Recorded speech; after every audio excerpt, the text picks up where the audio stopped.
ಲಕ್ಷದ್ವೀಪದ ಕವರಟ್ಟಿ ದ್ವೀಪದಲ್ಲಿ ಸಮುದ್ರದ ನೀರನ್ನು ಕುಡಿಯುವ ನೀರನ್ನಾಗಿ ಪರಿವರ್ತಿಸುವ ಮತ್ತು ಅದೇ ಸಮಯದಲ್ಲಿ ವಿದ್ಯುತ್ ಉತ್ಪಾದಿಸುವ ದೇಶದ ಮೊದಲ ಸಮಗ್ರ ಸ್ಥಾವರ ಸಿದ್ಧವಾಗುತ್ತಿದೆ.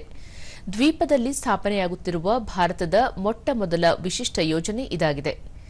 ಯೋಜನೆಯ ಪ್ರಗತಿ ಪರಿಶೀಲನೆ ನಡೆಸಿದ ಕೇಂದ್ರ ಭೂವಿಜ್ಞಾನ ಸಚಿವ ಡಾ ಜಿತೇಂದ್ರ ಸಿಂಗ್, ಈ ಯೋಜನೆಯು ಪ್ರತಿದಿನ ಸುಮಾರು 1 ಲಕ್ಷ ಲೀಟರ್ ಕುಡಿಯುವ ನೀರನ್ನು ಪೂರೈಸುವ ಗುರಿ ಹೊಂದಿದೆ.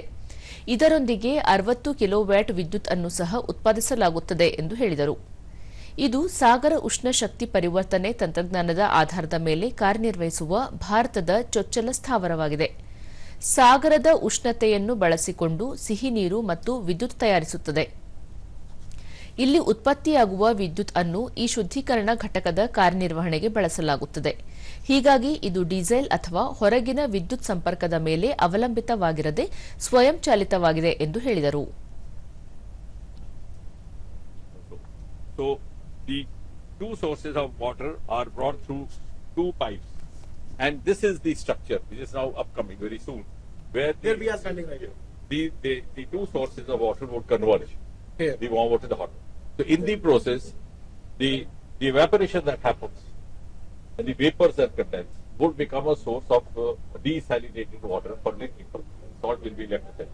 At the same time, the convergence will also generate electricity, thermal source. Right. So you are having two in one in a single plant. You are generating electricity. You are also producing drinking water for the local population. This is a huge relief from what they faced earlier. Yes, because earlier it was just like having water everywhere, not a drop to drink, Right. because it was so much full of salt. ಪ್ರಸ್ತುತ ಲಕ್ಷದ್ವೀಪವು ವಿದ್ಯುತ್ಗಾಗಿ diesel ಜನರೇಟರ್ಗಳ ಮೇಲೆ ಅವಲಂಬಿತವಾಗಿದೆ. ಇದರಿಂದಾಗಿ ವಿದ್ಯುತ್ ಉತ್ಪಾದನಾ ವೆಚ್ಚ ಹೆಚ್ಚಾಗುವುದಲ್ಲದೆ ಪರಿಸರದ ಮೇಲೂ ದುಷ್ಪರಿಣಾಮ ಬೀರುತ್ತಿದೆ. ಆದರೆ ಈ ಹೊಸ ಸ್ಥಾವರವು ಪರಿಸರ ಸ್ನೇಹಿಯಾಗಿದ್ದು, ನೈಸರ್ಗಿಕ ಸಂಪನ್ಮೂಲವನ್ನೇ ಬಳಸಿ ದ್ವೀಪದ ಜನರ ಕುಡಿಯುವ ನೀರಿನ ಸಮಸ್ಯೆ ಮತ್ತು ಇಂಧನದ ಅವಲಂಬನೆಯನ್ನು ಕಡಿಮೆ ಮಾಡಲಿದೆ.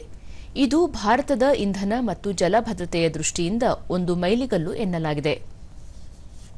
Temperature thermal desalination plant, which was brought up by the Ministry of Earth Sciences in the island of Kavaratti.